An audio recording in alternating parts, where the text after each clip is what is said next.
All right, we thought we'd interrupt this sort of political Monday with a little Cyber Monday. Say what?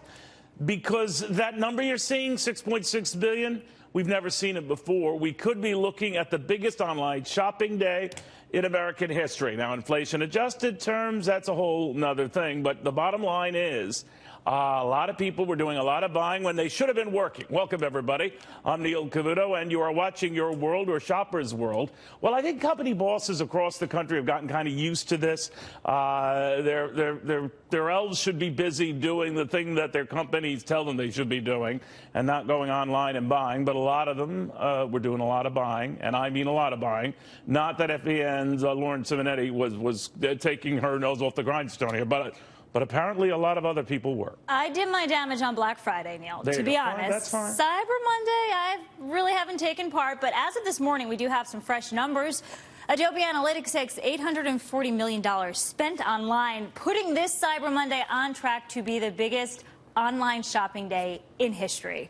This comes on top of Black Friday and Thanksgiving spending, which together rang up $7.9 billion online. But the other trend emerging is mobile shopping. This morning, a record 53% of visits to retailer sites, they came from mobile devices, phones and tablets.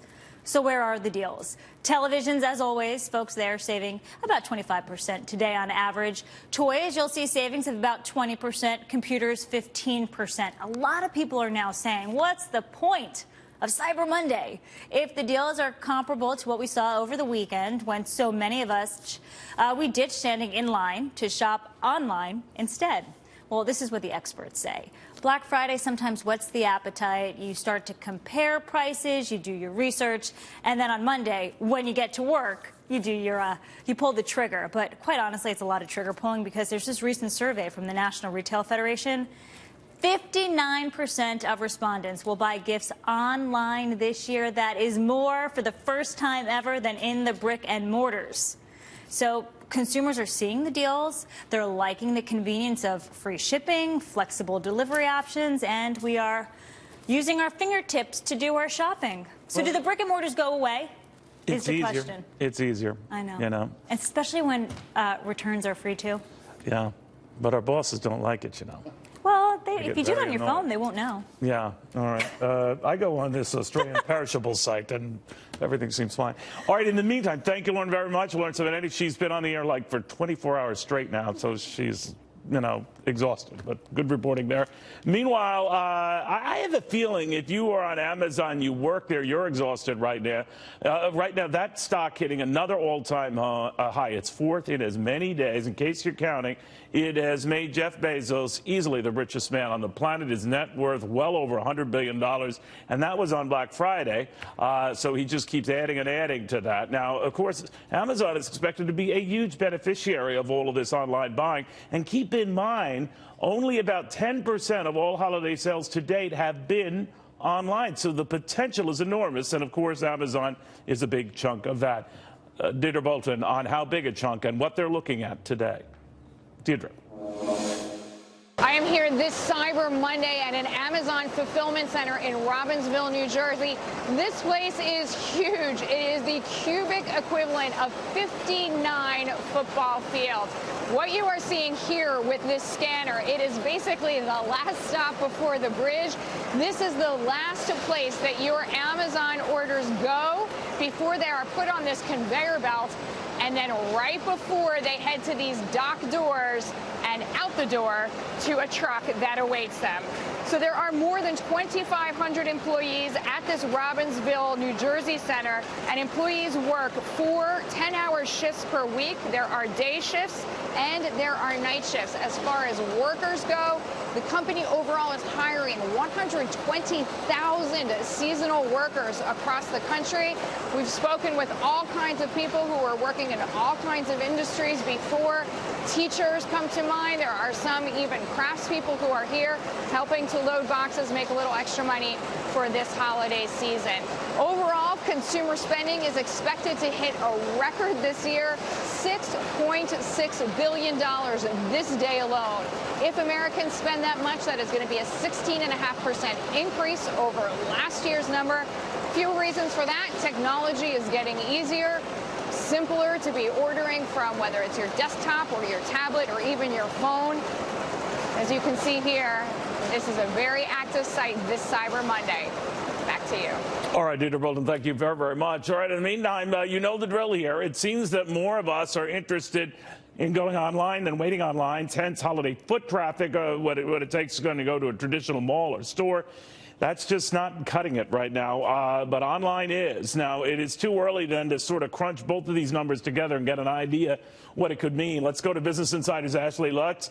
We also have Gary Kalpam here and tech analyst Shayna Glenzer. Shayna, what do you make early on of what we've seen, certainly via Amazon and online, first off?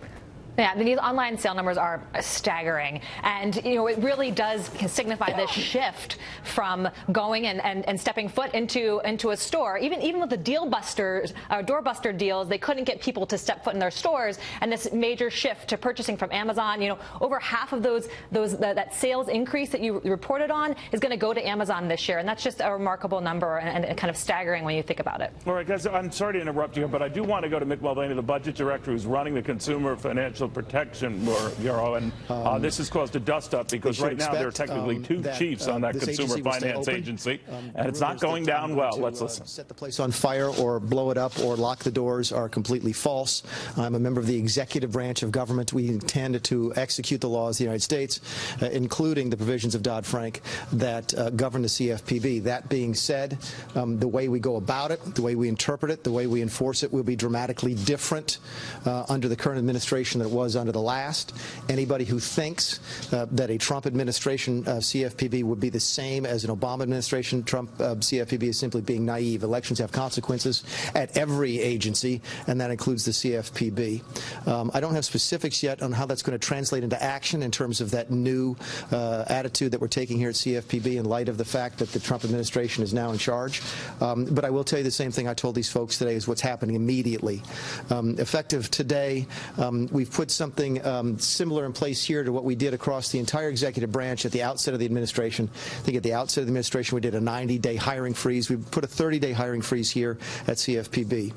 Probably more importantly, we put a 30-day immediate freeze on any new rules, regulation, and guidance. Anything that's in the pipeline stops for at least 30 days while I get a chance to see exactly what's going on and kick the tires here at the Bureau.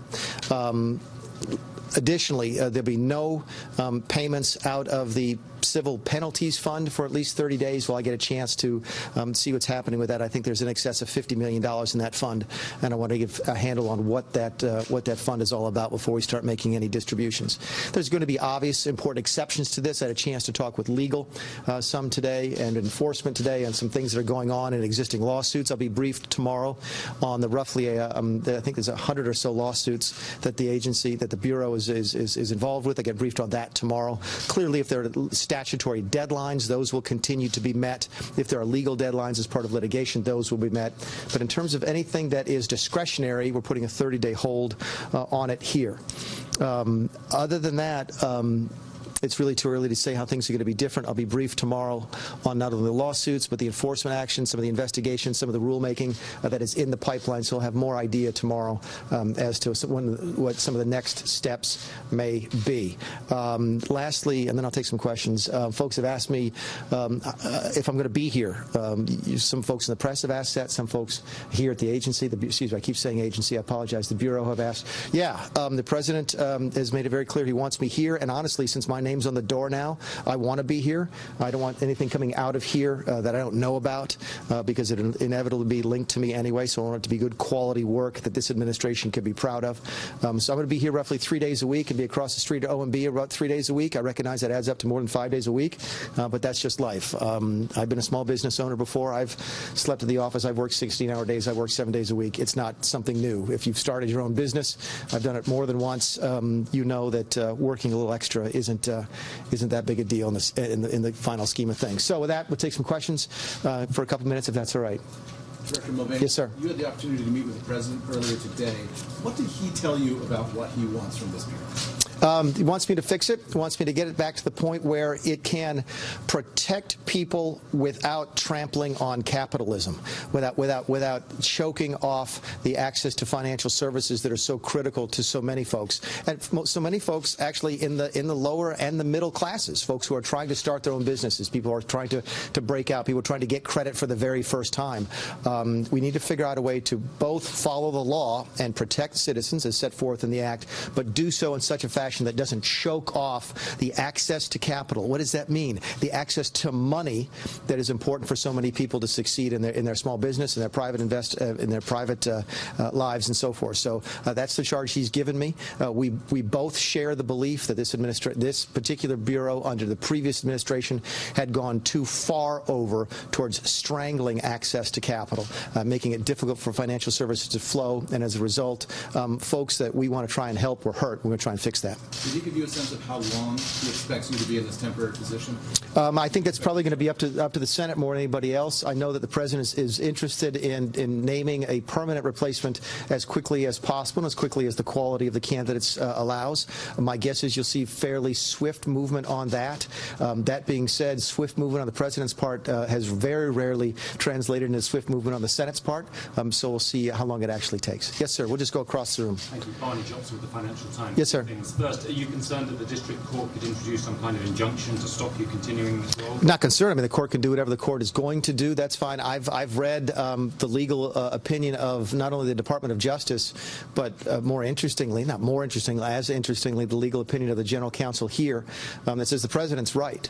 So my guess is the court will hear the same arguments from capable folks. If the court decides to issue a temporary restraining order, order me not to come in the building, I will absolutely follow the law. I want to make that perfectly clear. We follow the law around here. That's what we do in the executive branch. I'm not concerned about it. I'm going forward tonight and tomorrow, assuming that I'm here, and I'll be here until either the court or the president tells me otherwise. And just second thing was, to what extent are your criticisms of the Bureau reflective of your kind of ideological commitment to small government?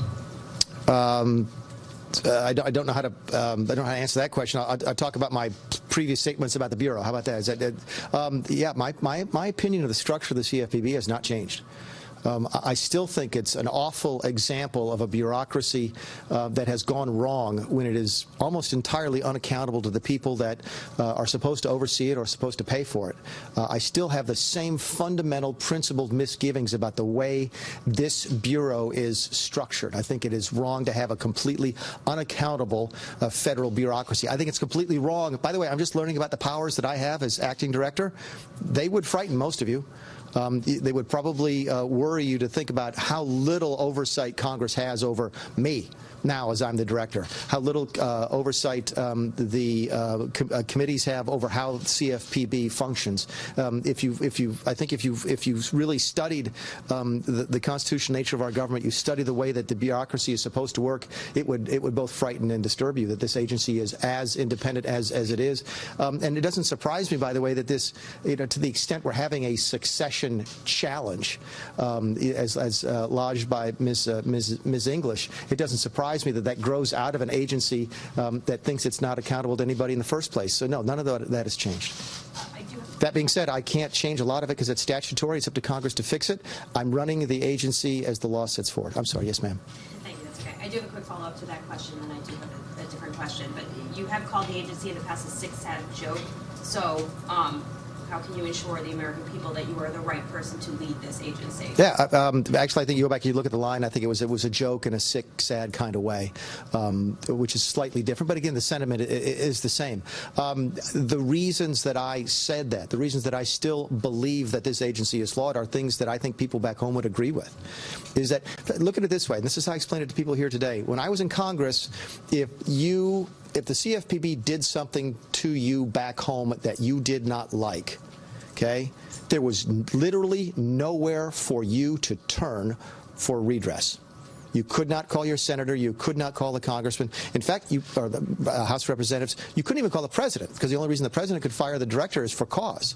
It is a completely unaccountable agency, and I think that's wrong. I think that citizens should always have some ability to hold the bureaucracy accountable, and they can't here. And that's why I think we need structural and legislative change to the way this place is run. That being said, that's outside the bounds of the director to fix.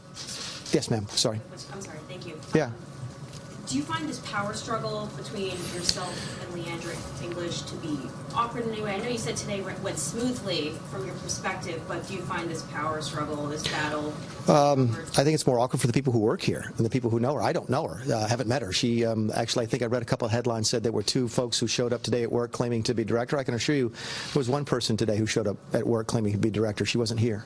And I think it's more uncomfortable for the folks that know her and work here not knowing what the future holds. But again, she's a private citizen. She has the right to do what she did. I understand she brought the lawsuit in her private capacity.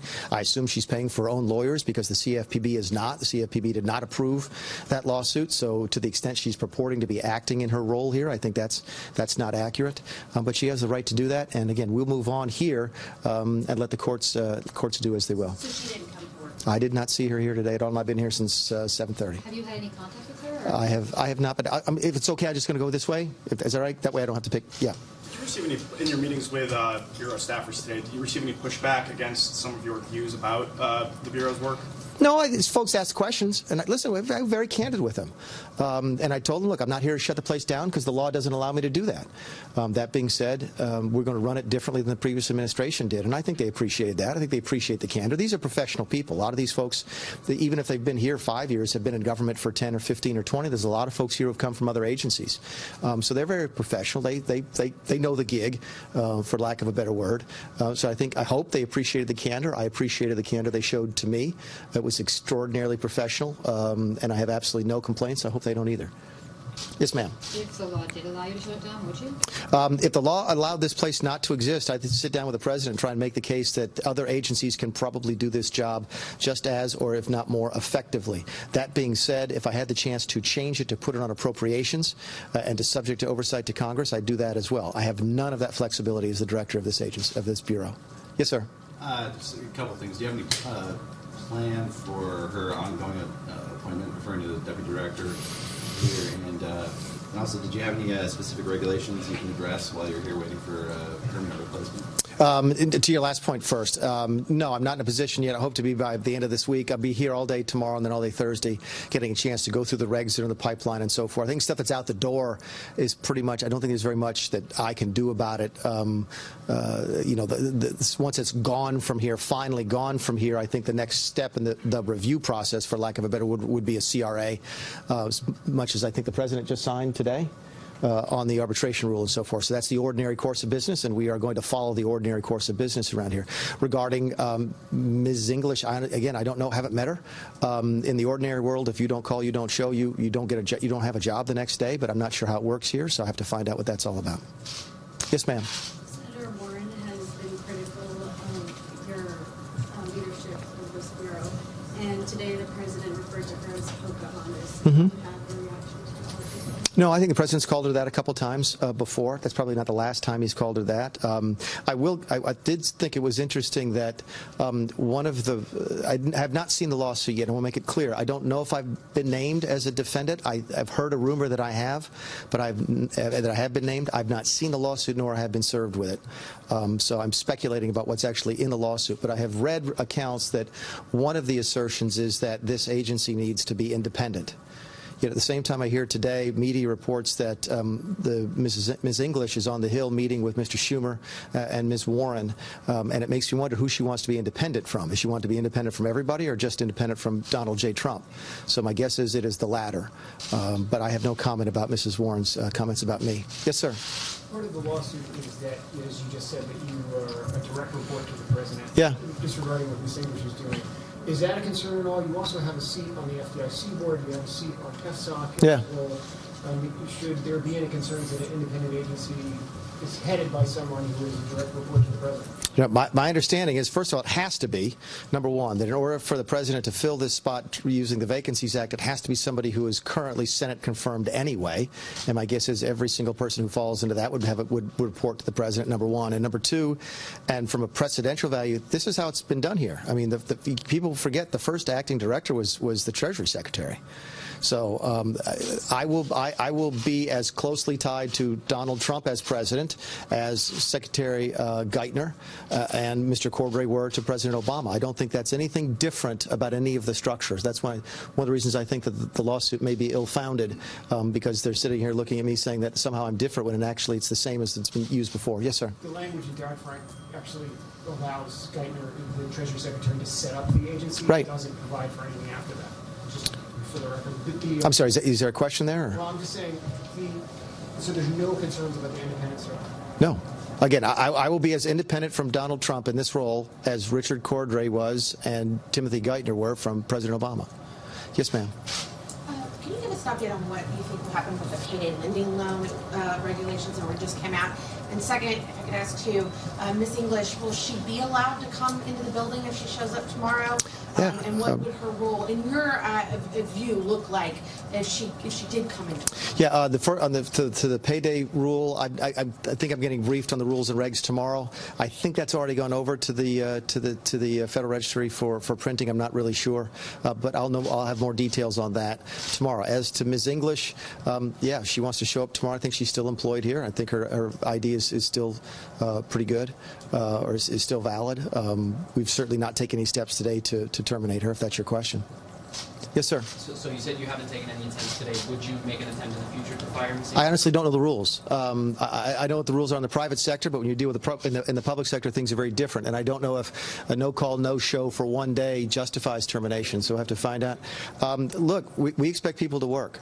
The folks who are here expect people to work. Maybe she took a vacation day, for the long Thanksgiving weekend. I don't know. So we'll find out. But we do expect people to work here. A buddy of mine actually wrote me this morning and said that only in Washington, D.C. could you get sued for actually showing up for work, which is what I got sued for today, apparently.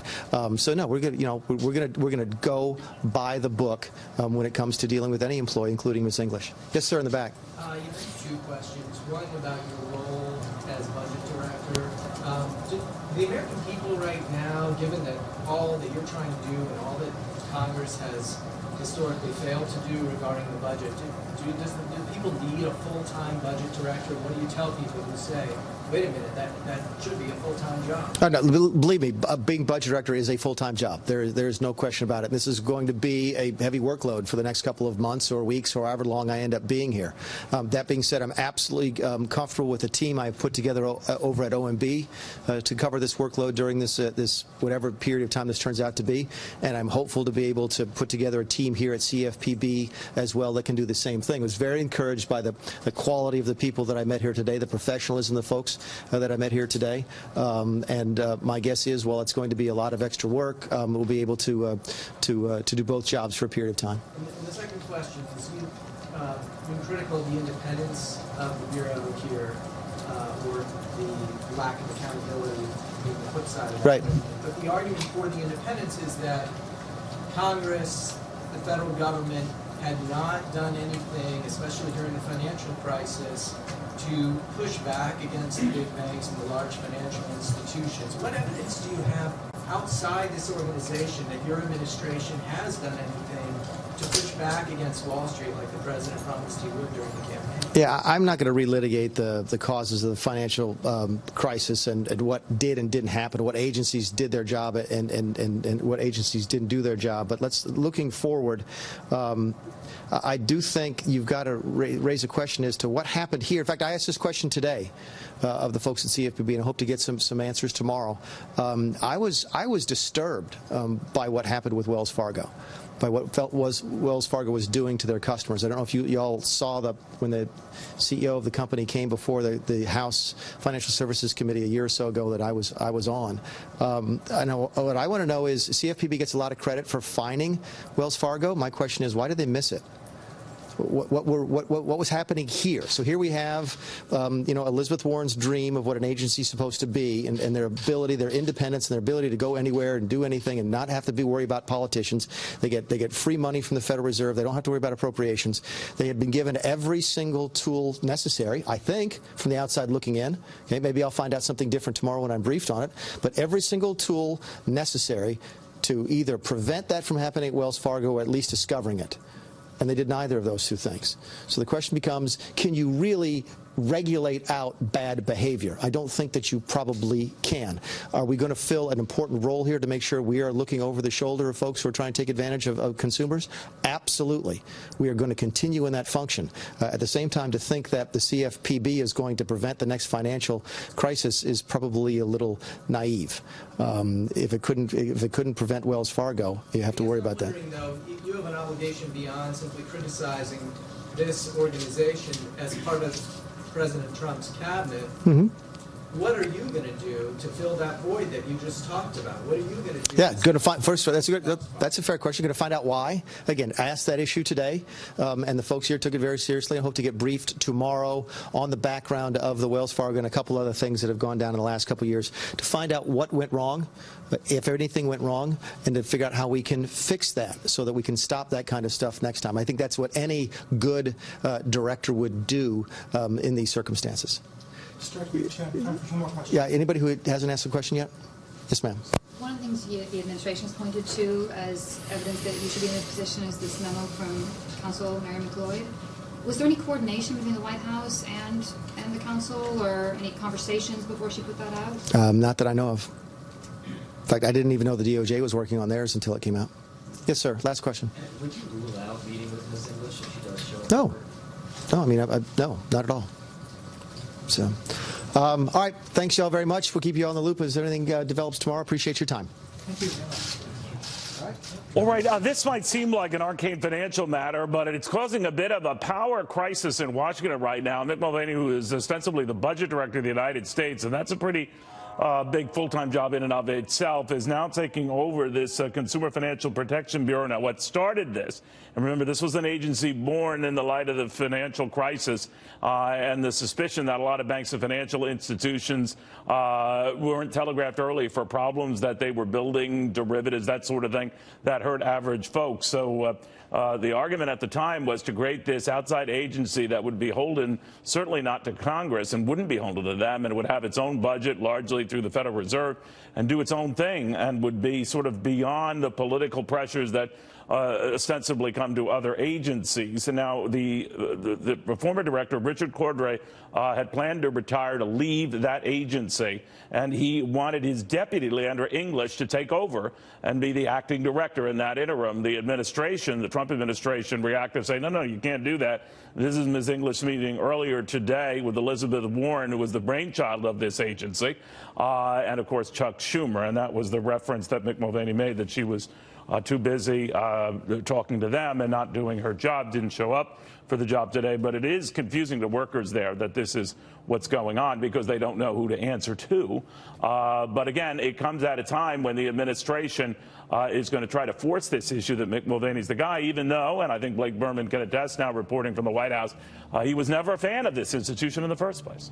No, and you really got three different things going on here, Neil, with this story, which you kind of laid out. But let me break it down into three. First, the political intrigue of this, in which you've got the White House, the Department of Justice, the CFPB's own attorney saying Mick Mulvaney is the boss here. He should be the one in charge. Then you've got Democrats and Leandra English. They cite the 2010 Dodd-Frank law saying she should be in charge. And now you got two different people who think they should be the head of an agency.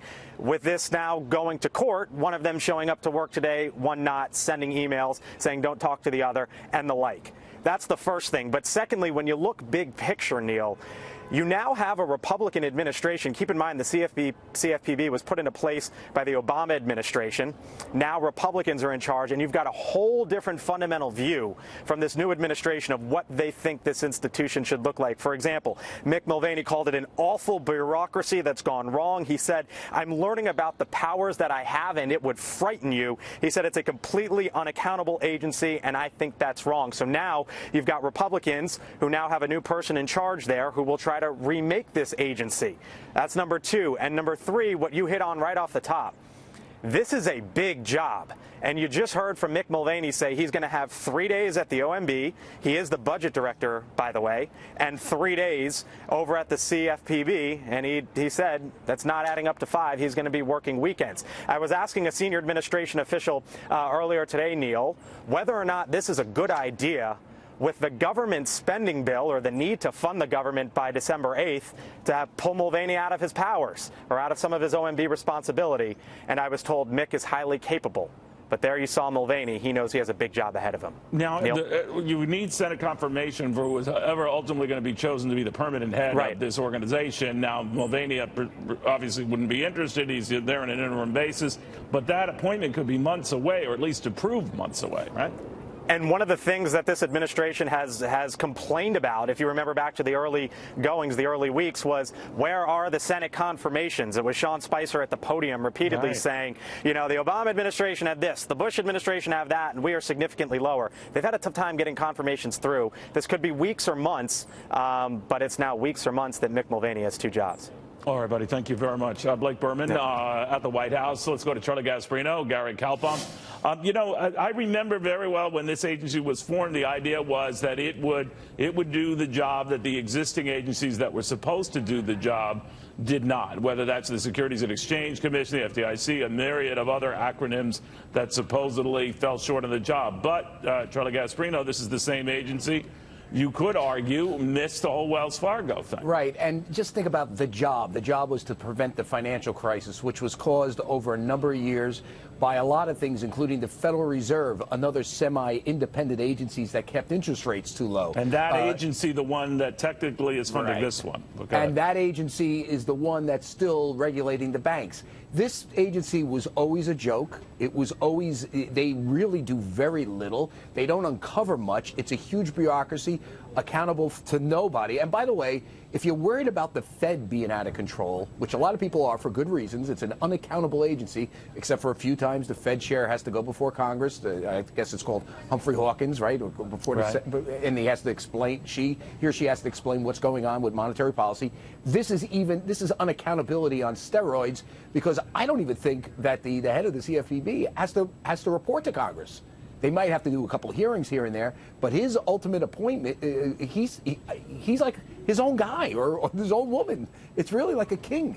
Well, and you know, you raise a joke. good point about the confusion it has in the financial community, but I would imagine if you go to the fact, all right, it is the law, it is an institution set up now to do what it's supposed to do, that if you are supervised, Gary, upon by this agency, and you have 2 people claiming to be its head with 2 very different sets of direction, that is a nightmare, is it not?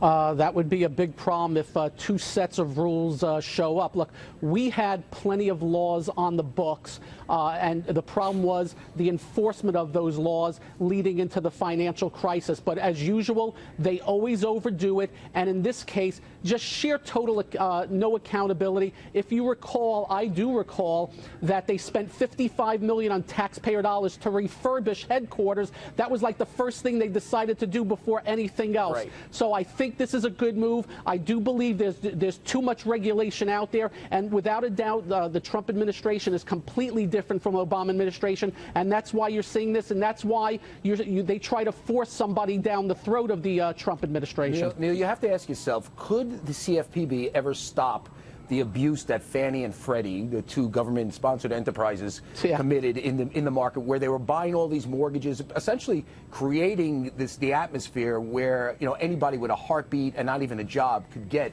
a 30-year mortgage? They're one of the main culprits of the financial crisis. And yet they were left out of the smackdown. You know? It's just ridiculous. I mean, this is a joke. But Gary, you could argue here that if you you look at the rescue of financial institutions and banks, and many people winced at that you know, a lot of them with their clever mortgage-backed derivatives and the too smart for words investment strategies, they got rewarded for it. We can debate all day whether that was justified or not, and hence the argument that Elizabeth Warren has at the time for this consumer agency that would look after the little guy. And the fact of the matter is, that didn't happen in the case of Wells Fargo. That was something that Wells Fargo, through a publication in a small paper out west, was revealed. It wasn't this agency that revealed it. And I'm just wondering whether another layer of oversight, another agency, is going to satisfy those on Capitol Hill demanding accountability on behalf of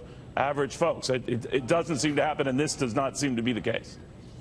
I put it in one term: overlap.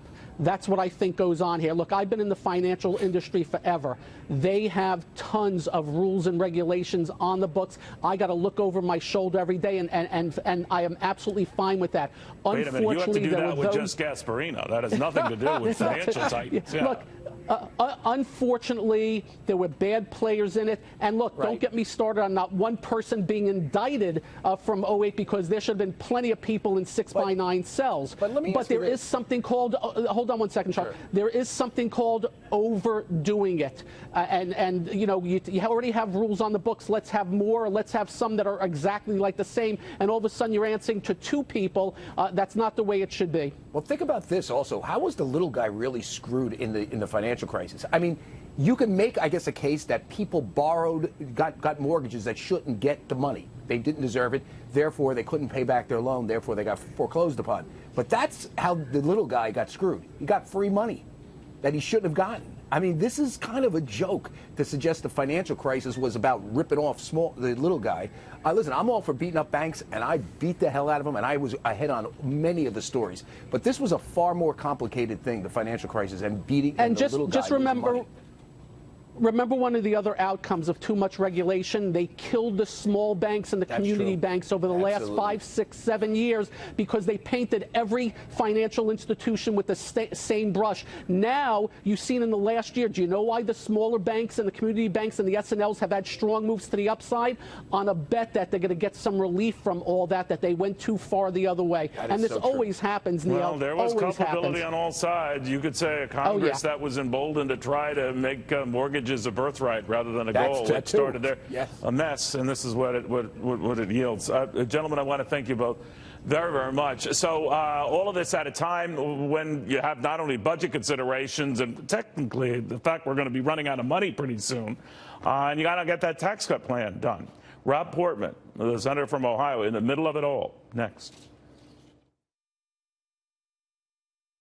Frankly, better than we did on health care, where you've got everybody working toward a common goal, which is middle-class tax cuts and getting this economy moving and increasing wages. And, you know, it's a very good structure on the health care bill. We didn't have that kind of unanimity. We certainly have it now in the tax reform bill. And my sense is the House and the Senate and the President are working very well as a team. You're known as a deficit hawk, so much so you want to make sure everything's paid for, and that's a good way to be.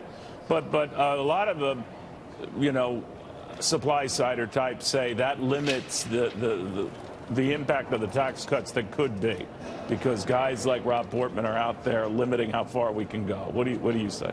I thought you were going to go the other way, because the criticism that we're hearing is, oh my gosh, this is a $1.5 trillion tax cut that's going to blow a hole in the deficit. That's not going to happen here if we do the right tax reform. We've got to be sure that the policies are right. But it is still going to leave $1.5 trillion more. That you're comfortable with that? Well, guesstimate? Yeah. I mean, we've got to work within the constraints here of a budget process that says that the growth over the next 10 years is only going to be a paltry 1.9%. I mean, we can't let that be the new normal. The economy has grown at 3.1 and 3% in the last 2 quarters, as an example. There was just a study out today, I'm told, that indicated we see better economic growth next year. But I think this kind of tax reform, lowering that corporate rate, allowing us to be competitive internationally, bringing back some of that earnings that's been overseas, repatriating it, a pro-growth tax code that gets rid of a lot of deductions and stuff in the code that makes it more difficult to grow jobs.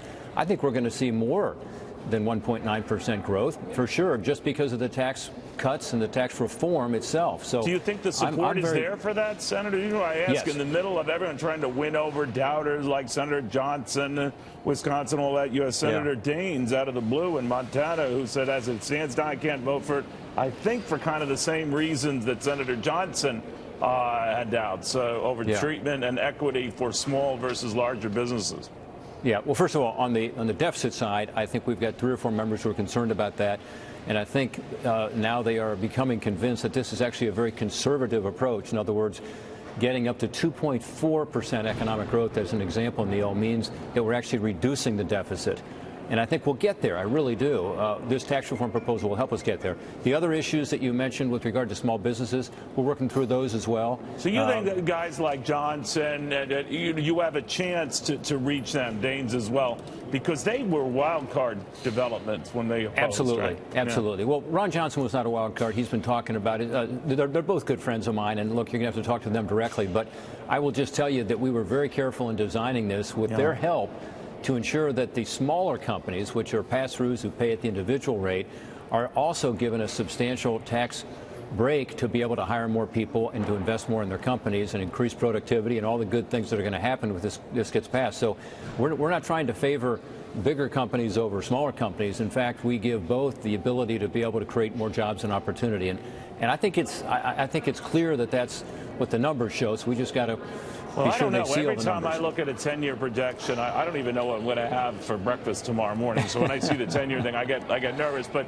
it is the game the way it's played. I understand that. It's a game. It's the way it's played, and we have to live within that. And it's a 10-year budget, so you have to say that within those 10 years. But how do you explain to folks, Senator, who hear that and understand maybe what went into it to make tax cuts for corporations permanent, but not for individuals? They come back and say, "Oh, they're those Republicans, friend of big business and rich guys." You say what? Yeah, well, two things. One, let's make it all permanent. There'll be an amendment on the floor to do that. We'll see how many Democrats want to do that. We only need 8 Democrats to do it, by the way. You need 60 votes. So if Democrats want to make the whole code, all these changes permanent, including the tax cuts for the middle class, that's fantastic. We'll do it.